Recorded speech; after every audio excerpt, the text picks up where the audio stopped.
about this latest specific incident with the Banditos.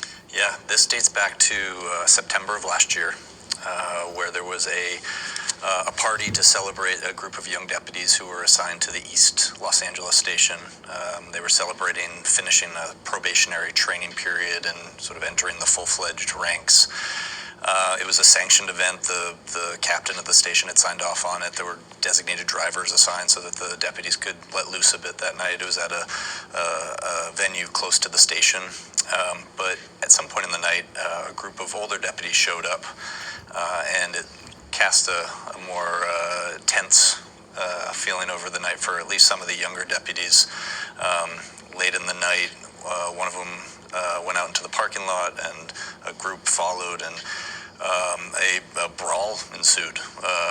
And that was sort of the culmination, according to these claims that have been filed by a group of young deputies, that was the culmination of months of intimidation tactics and harassment by an older group of deputies that are alleged to be part of this clique or gang, to use the word that the attorneys in this case are using, in which they focus on targeting younger Latino deputies in the station and really giving them a hard time. But this is beyond hazing, isn't it? This is violent, and they're trying to silence them as well. In general, the allegations are more that these are younger deputies that are expected to work overtime and not put in for the pay, that they get harassed by being sent out on calls much more frequently than other deputies, and then if it's a dangerous call, that perhaps they won't receive the backup that they need.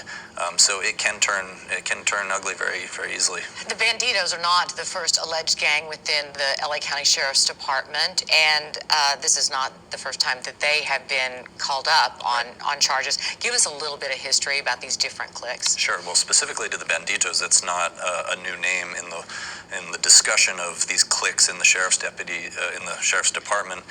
Back in 2014, a female deputy in East LA Station filed a lawsuit alleging sexual harassment and workplace, just a very hostile workplace environment. Sexual favors. She was supposed to call her training officer daddy. I mean, it was bizarre and aggressive. Yes, she made some very serious allegations, saying that there was a group of about 80 deputies who were part of this clique, and we should say that this clique and others in the department are often identified by, they all get matching tattoos.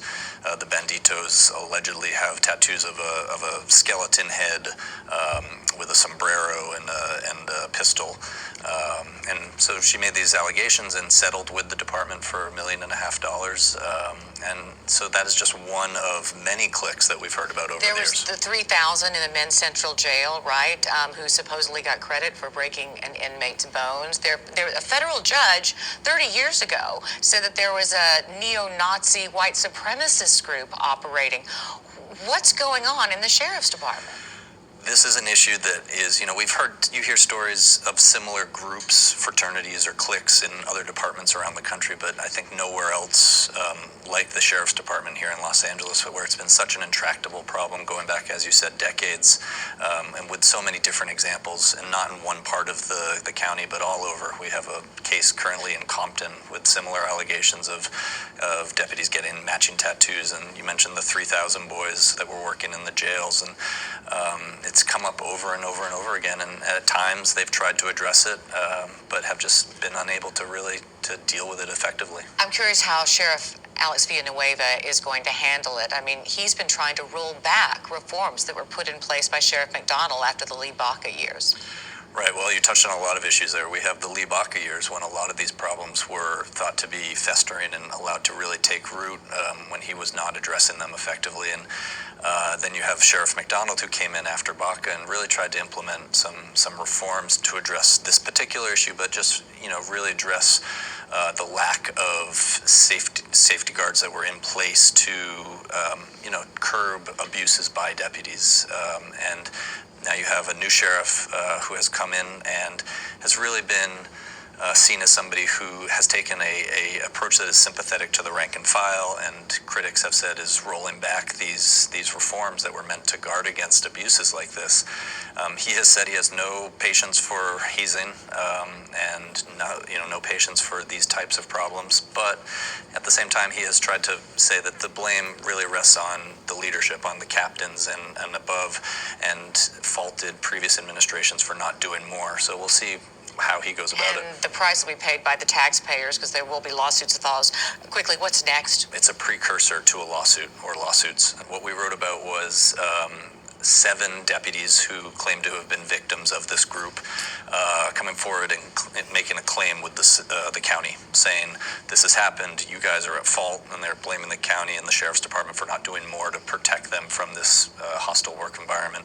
We also are told, although this has not been confirmed, that the sheriff's department's internal criminal investigation unit is looking at the deputies who are alleged to have been involved in this brawl for possible criminal charges. All right, Joel, well, keep us abreast of all developments and do come back. Thanks for having me. The 3 deputies and sergeant accused of beating up the younger officers were placed on paid administrative leave. The LA Times reached out to the men. They couldn't be reached for comment. The sheriff's department didn't respond to questions about the deputies' current work status.